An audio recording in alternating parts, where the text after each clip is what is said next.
100,000 on a beat.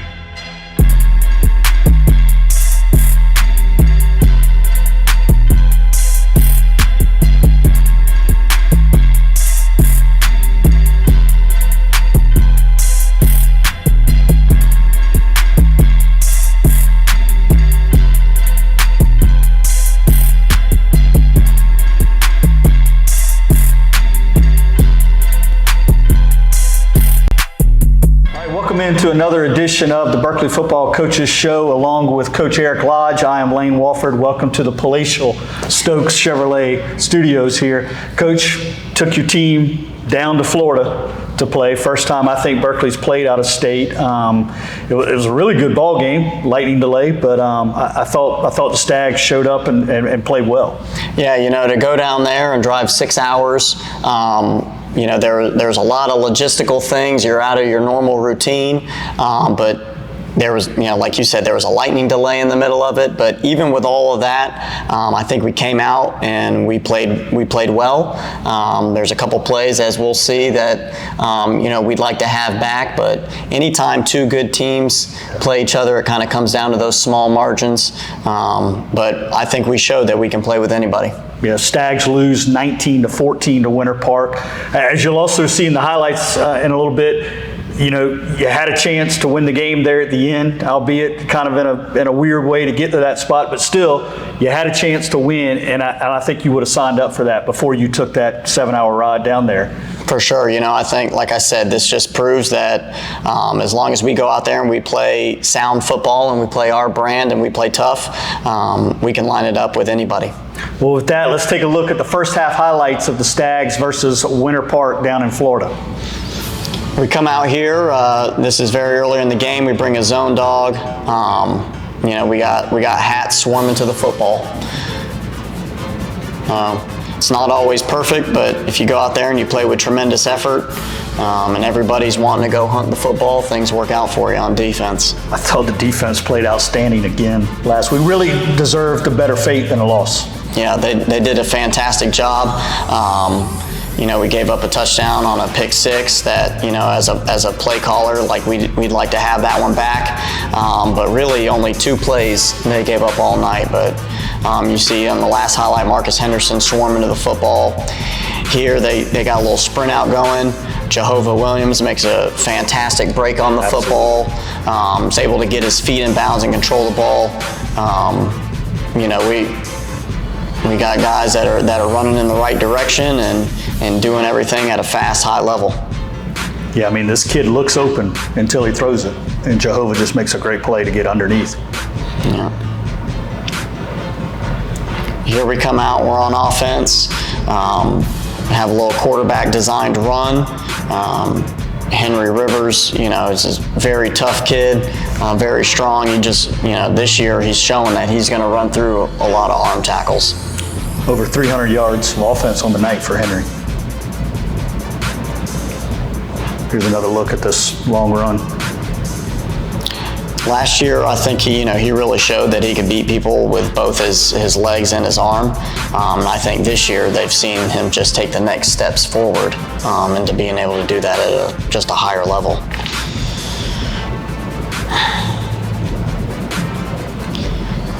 So we come out here, this is one of the plays we were kind of talking about, alluding to, as play callers. We got to do a better job of putting our guys in position. We got a little RPO going on there on the outside, as you'll see from the end zone shot. We like our numbers in the box, and we wish we just would have handed that ball off right there.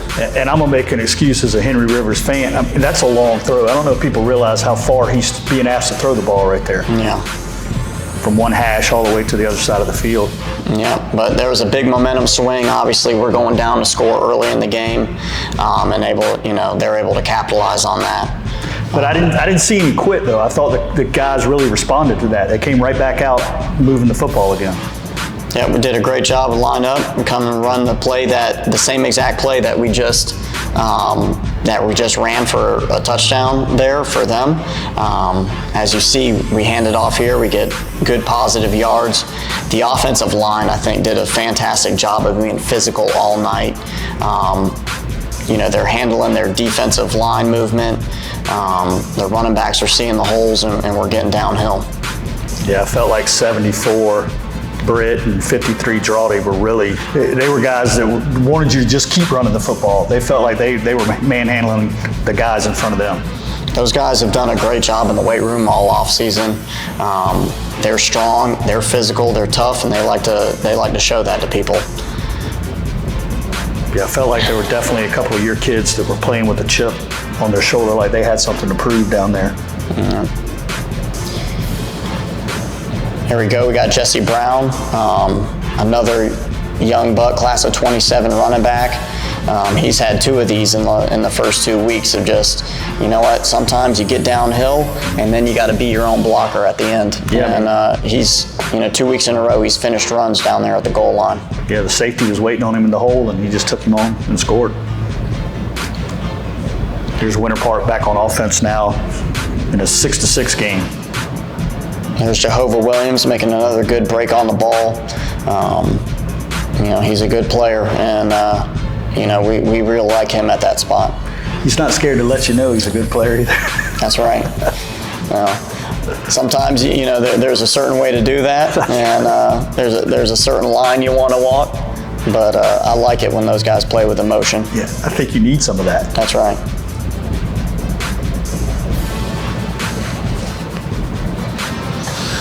So there's first half highlights, and you've got Winter Park is up 13-6 at the half, but definitely a half where you could have had the lead yourself. I mean, play here or there. Yeah, one of the plays we didn't see, Winter Park, they run a bubble pump and we actually cover it perfectly. And, sometimes guys just make a play. The ball was a little bit underthrown, and I think if it's a good ball, we're actually in position, but instead their guy catches it. And that just kind of highlights to me, when you play a good team and they get out in open space, they hurt you a lot. So we have the same capability, but we fought the entire game. So it's 13-6 at halftime. What do you say to them in the locker room? The biggest thing was like, hey, any of the success that we've had or that they've had was been self-inflicted wounds. They've had one big play on offense, and then a pick six that, is on us as coaches and really, should have ended up with us as points. Yeah. The plan was still the plan, is to come out and be physical and let our pads do the talking. So first half highlights brought to you as always by Stokes Chevrolet, and after a quick break, we'll come back with the second half highlights of the Stags versus Winter Park.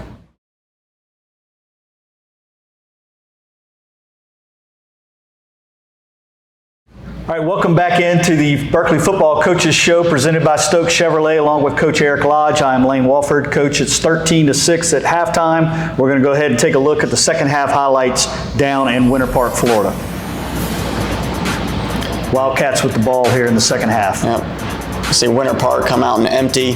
Our linebacker does a good job of matching the route across, on a shallow cross. 10 right there is actually the kid who got the pick six. Really good, talented player for them. But Jihad Sneed, is a kid that, has all the talent in the world. He just needs an opportunity.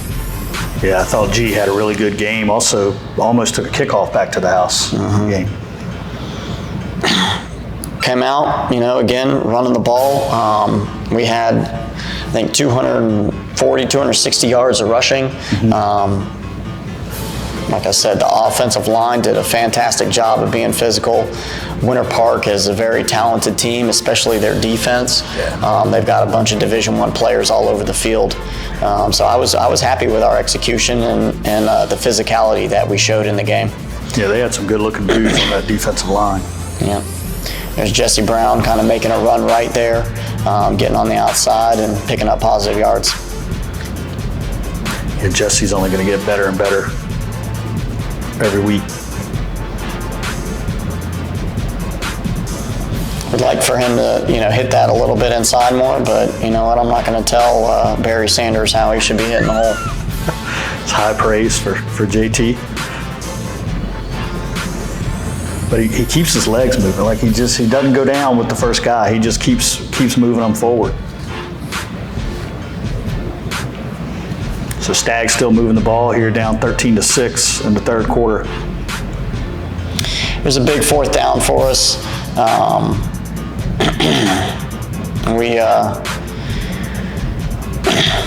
We drop back here, have a big time catch by Javarius Sumter.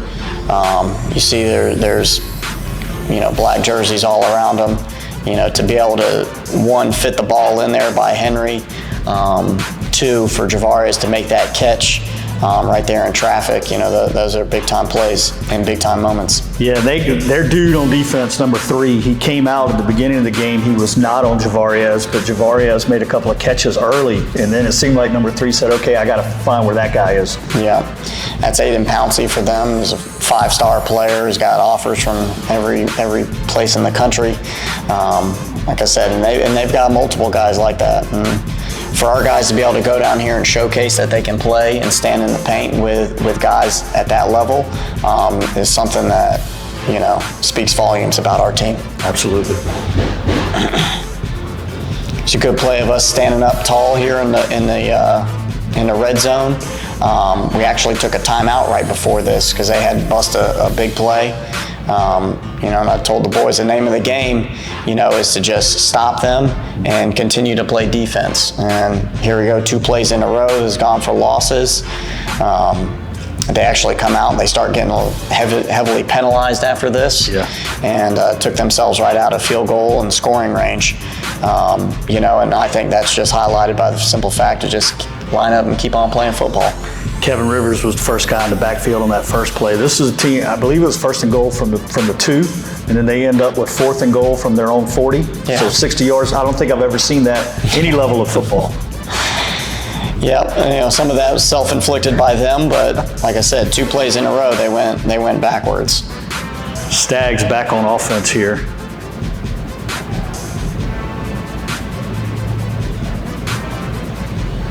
Jesse running hard again. Yeah, there we go, back on defense. Not the best ball by the quarterback, but we catch our eyes in the backfield, and it ends up hurting us. Like I said, there's really 2 plays on offense where it really come back to haunt us defensively, and this is one of those plays. I mean, you expect to have a play or 2 like this when you go down there, but really, like you said, that was it for the whole night. The defense stood tall outside of those 2 plays really the whole night. Yeah. Here's Caden Bash making a huge catch. We're down 19-6 at this point. Yep. We got our 2-minute offense going. He makes a big time catch down the middle of the field. We got the hurry up going. And then back-to-back plays comes right back here, and we hit him for a big touchdown to bring the margin a little bit closer. Yeah, I even heard one of your coaches on the sideline after it was 19-6 say, look, we've been here before. This game is not over. That's just right. Keep your heads up, and I thought the kids did a good job of that.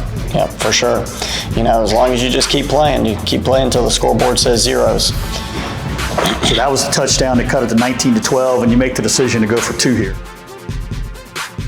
So we go for 2, we get those points. I guess that was we come out, replay. and then they're trying to run the clock out, and we end up stripping the ball and recovering that.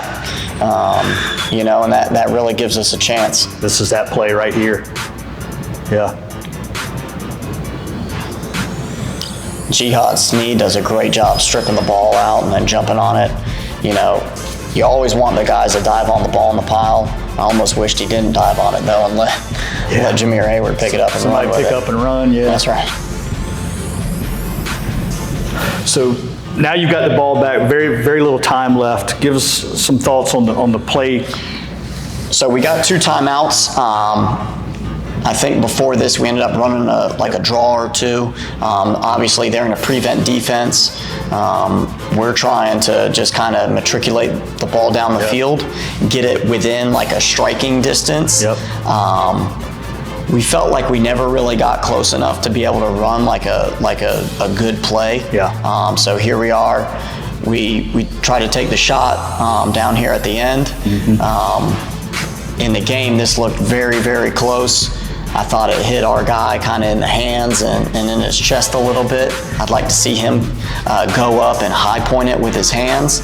But this would have been a miracle and a fantastic play. But you know what? We gave ourselves a chance to win at the end. That's right. And sometimes the ball just doesn't bounce your way. Yeah, it was a play from the 38-yard line.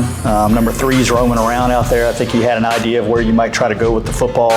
Javariez had a chance, albeit a slim one, and it was going to be a miracle, like you said. But you had a chance on the last play of the game to possibly win it there. Stags fall 19-14 to Winter Park. So here again, kind of crazy how you ended up with that chance, but you fell behind 19-6 with just a couple of minutes to play, but the kids didn't give up and still gave you a chance there. Yeah, to me that highlights, everything that we harp on and we preach on and we work for every single day, is to not give up, play with a chip on your shoulder, and just keep on keeping on. Yeah. Henry Rivers with another huge game, over 300 yards of offense, accounted for one touchdown, a pass. Jesse Brown with the other touchdown.